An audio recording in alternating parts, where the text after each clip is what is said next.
I think that this would be a good time to open it up to the audience for some questions. As a coach, how important is listening versus maybe telling the kids what to do?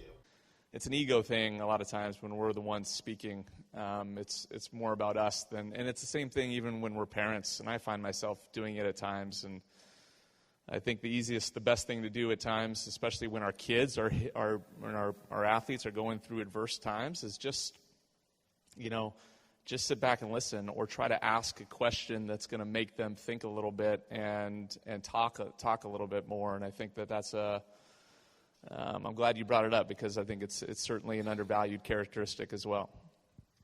The piece that I'd add is that moving from expert to beginner takes a lot of time.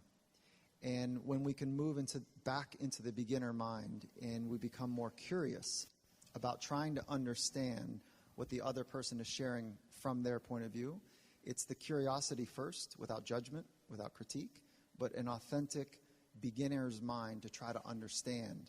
And I'd go one step past listening, which is working to calibrate right underneath, which is a feeling sense. So listening to the words, then trying to calibrate how the words, the micro expressions, and the expressed feelings are coming through, and then talk about that. So if you can get kind of that depth down and then do that calibration language that we as coaches can do, like, okay, what I'm hearing is, what I'm feeling is, what I'm sensing from you is, hey, tell me if this is close to what you're working on right now. Like those types of small little sentences that go one layer underneath, beyond the mechanical and down into the essence, we end up binding ourselves in a relationship that matters more than just the mechanics of execution. And that thing happened for me. There was one athlete in particular, and she was far deeper than I was at that time of my life. And she was saying things that I didn't know how to understand. And I was up here and she's down here. And it forced me to realize that, and I blew it. Like, it was a bad experience for the two of us. And it was a good learning for me. I think she walked away pissed off that she spent too much money on it. But, what ends up happening is I was like, wow, okay, I need to figure out how to meet the person where they are. So my commitment to myself and to others is to always have a deeper reservoir, as best as I possibly can, than the person across from me. And so that allows to say, okay, let me be really curious and see where are we together in this conversation. So that's how I'd add just some texture to it. And that ain't easy. It's really not easy, because the dark side of the human experience is very, very difficult. And we all have it. We're all trying to figure out how to fix our wounds and heal from the things that have been painful. And to look at ourselves in that way first allows us to then understand what's happening for other people. And that too takes time. And I want to add one thing too. I think, listening is it's connected to being open-minded. And I think nowadays what frustrates me a lot is that everyone is forced to have a take. You're supposed to have a take. You're supposed to, and you see something and you either agree with it or you don't agree with it. And that it's in our culture, and those things are actually encouraged in our culture and are celebrated, and people make a lot of money because they have takes. And I think at times it does take away from that ability to listen, to be open-minded, and that's part of becoming. And when you talk about growth mindset, you have to be open-minded to understand all different ways of doing things, and not so close-minded. Are there other questions in the audience? Yes, and we do have a mic. So I wanted to ask you, how would you define toughness in regards to athletics? For me, toughness, the old model of toughness is that you bang your head into a brick wall until the brick wall breaks, right? And you do whatever it takes. And I think the more eloquent way to understand toughness is the internal flexibility to adjust. And it's more akin to water moving downstream than it is like some force kind of trying to take something over. So for me, it's this inner supple nimbleness that stays mission-minded in environments that are difficult to do so. And so for me, that's what toughness is. It requires clarity of mission. It requires inner skill, and it requires technical skills to adjust. So the highest order is artistic expression and embracing the unfolding, unpredictable, unknown. And to do that requires an inner steel to not turn your back on the life experiences that you've had and to look forward and run toward the present moment. And so for me, that's how I think about toughness. Yeah, I would agree, and you know, something I say to myself and I say to my team is that we judge ourselves based on how we handle ourselves when things don't go well, and that's toughness. You know, your ability to handle those adverse situations and be able to pivot and change direction if need be, and it's certainly nothing physical. And ironically, in our sport of water polo, it's a physical game. So there's a physical component to it, and everyone talks about how our team is so tough. And when they're talking about it, our opponents are talking about it, they're talking about our strength and our physical strength. And I just kind of laugh because that's not what makes us tough. What makes us tough is our mind and our ability to be able to adjust, stay together, and just get through the tough times. And we talk about mindset, so which means you can set your mind. And it's that inner steel, once you set your mind on whatever the mission is, the collective aim together, that really captures toughness. And there's a Maritime saying that I think really captures the spirit of what we're talking about well, which is hold fast and stay true. So hold fast, stay true was born out of sailors that would go into rough waters.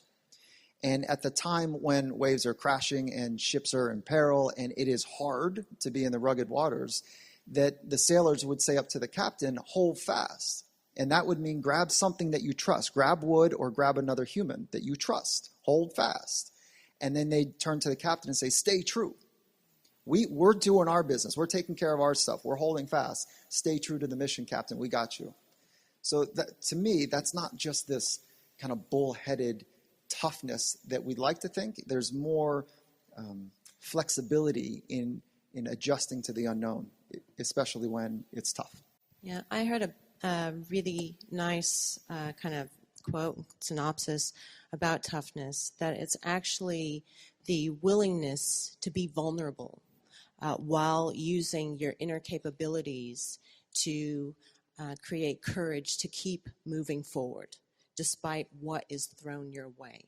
So you accept that there will be times where there will be valleys, but you accept that challenge in an open environment, and you're willing to share those vulnerabilities with others as you keep with your kind of why and your purpose to keep moving forward. How would you motivate a 15-year-old, given the long-term nature of payoff for meditation, how would you motivate a sort of anxious 15-year-old to actually take the time over months to try the 10-minute daily meditation? I'll definitely take that one. Yeah.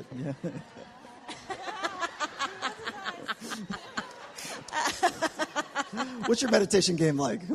Yeah. Yeah. Yeah. Well, it's better than his 15-year-old. Yeah. I know. Meditation is hard, and we don't talk about in my culture. We don't talk about meditation. We talk about mindfulness training. And so mindfulness training, it sounds more athletic. It sounds more performance oriented.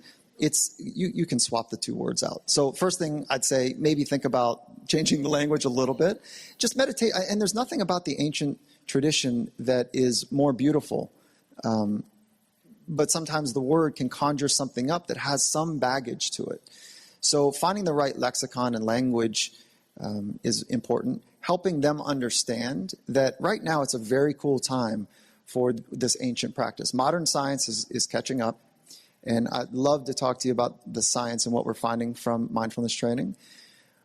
But it's really easy to point to some of the greats, modern day greats that are also pointing to mindfulness a la meditation and saying, oh yeah, like that's part of my work. So that's one. The second is that help your young athlete really understand that it's hard for you too. And it's the art of starting over 1,000 times in 15 minutes, in 2 minutes. And so there's not this aim to try to get to no mind, to no thoughts. The aim is to recognize when your mind wanders from the one thing and then practice refocusing. And then that very simple thought, it's the practice of starting over 1,000 times. But really what that means is practicing refocusing. And in high stakes, quote unquote, high stakes environments, athletics is really not high stakes, but in high stakes environments, the need to refocus is required so that we can live in the present moment more often. And that's where high performance is expressed. And I heard you gasp when I said sport is not high performance. Or sport is not, sport is not, high stakes. It feels like high stakes. It really does, because it operates in the same part of the brain that is responsible for fight, flight, freeze, and submission. We don't talk about freeze and submission often enough. But if it's operating in the same part of the brain, it feels like it's life or death. But what are the stakes? What are the stakes? I don't know how many people drowned in water polo a year. Like, how many?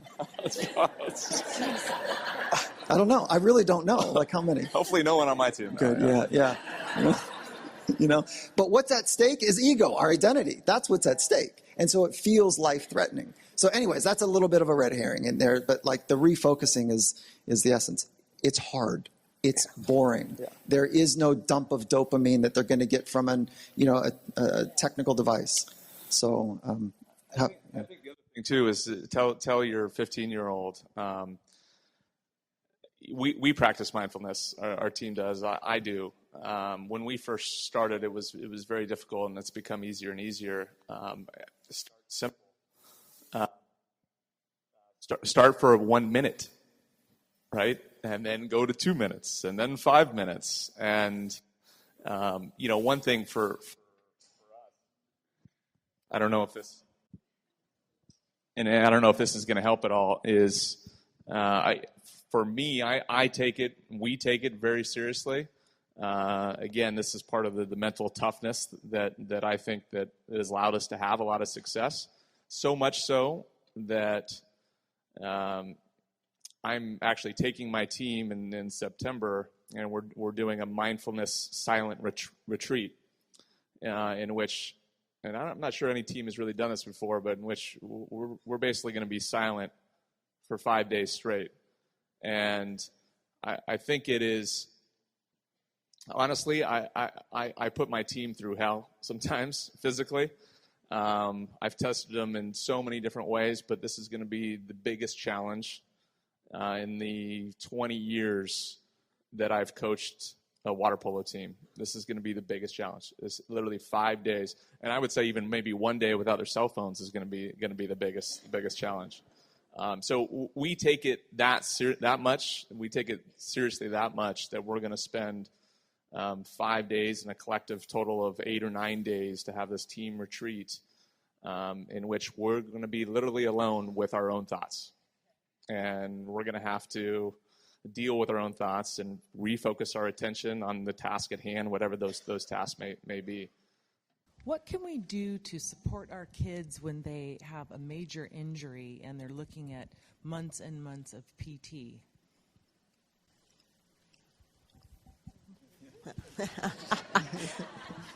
No one really wants to talk about that. It's an opportunity, like reframing to an opportunity. It is what it is, so acceptance that you spoke about earlier. So you're not going to change it. They're not going to change it. And there are opportunities to train other parts of the human program.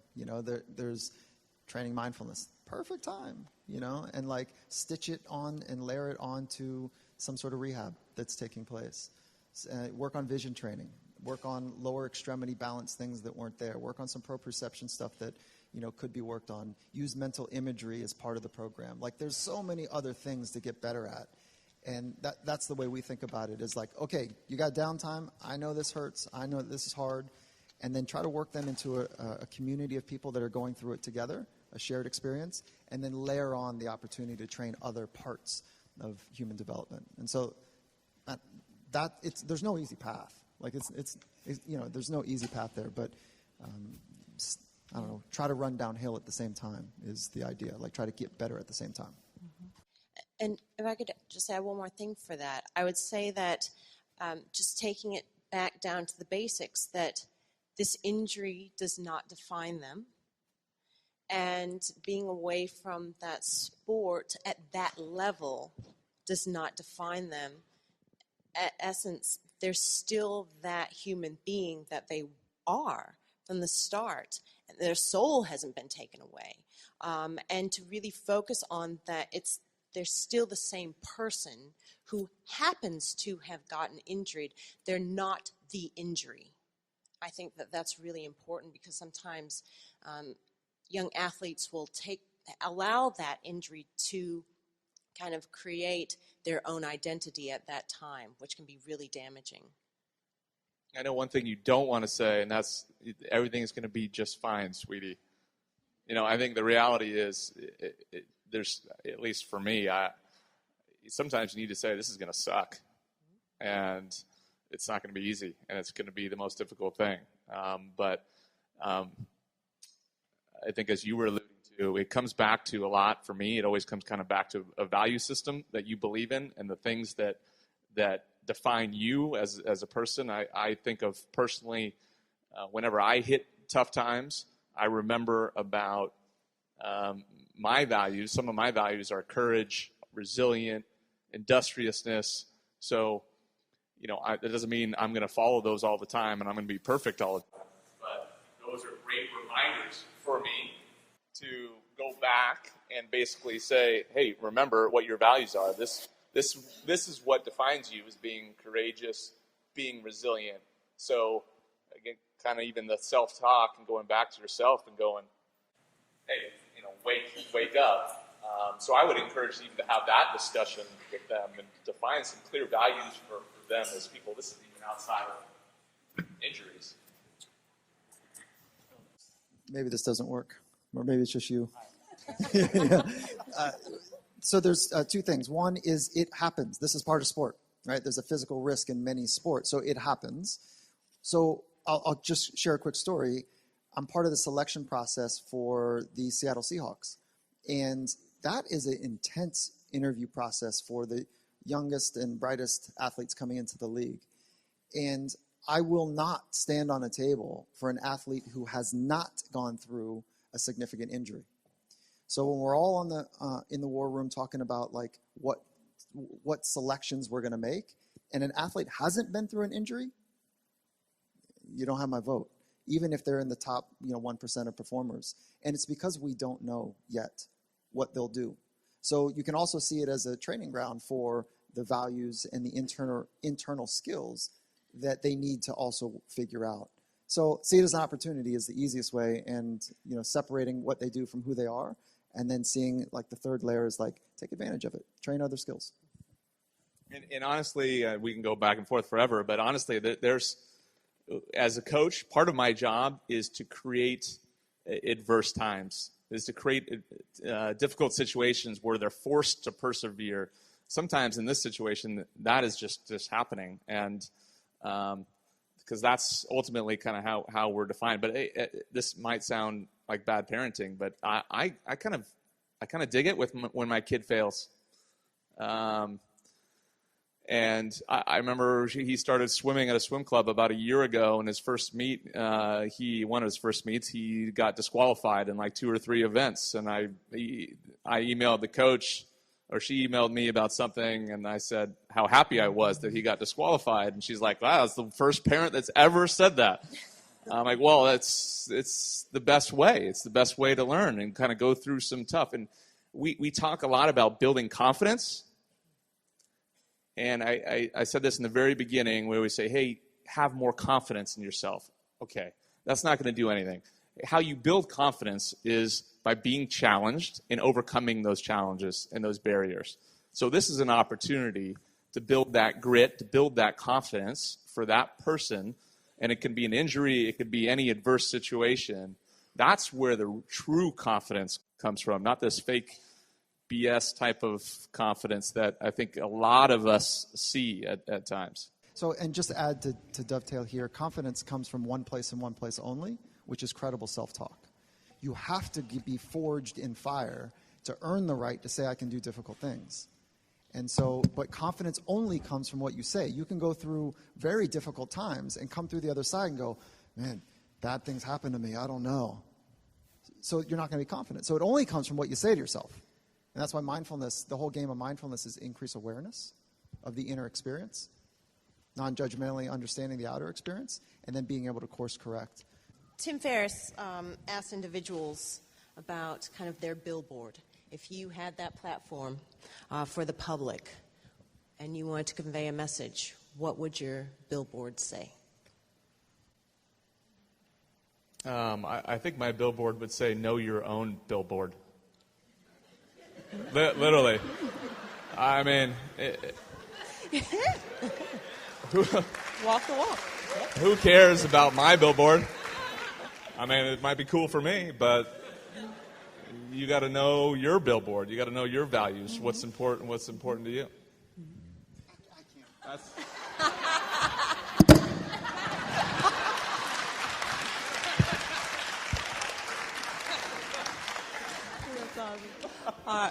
Well, this is... Say something smart. That's perfect. This has been an absolute pleasure to have this conversation with you gentlemen and with Ms. Val. And I hope that you all have come away with some tidbits of education and learning points that you can take and apply to your own lives and your families and your respective young athletes and students. Yeah. And I really do thank the Beach Cities Health District and South Bay Families Connected for hosting this for such an important topic as we go into this new year. I want to, before everyone claps and says thank you, one thing, my billboard. I'm joking. I'm joking. I want to sincerely thank Beach Cities Health District. You guys were an incredible propellant and supporter of me at a very young age. And I grew up here in the South Bay, and I saw Lauren Nakano here. I don't know if she's still here, which, there was incredible support for me from the health district at a young age. So thank you for what you do. Thank you for the community that you've built here in the South Bay. And I also want to thank you guys for being able to share the stage with you and the intelligence and the articulation of things that are difficult to talk about. So I feel honored to be here, and I love that we're here celebrating the health district as well. So nice work. Thank you. Thank you.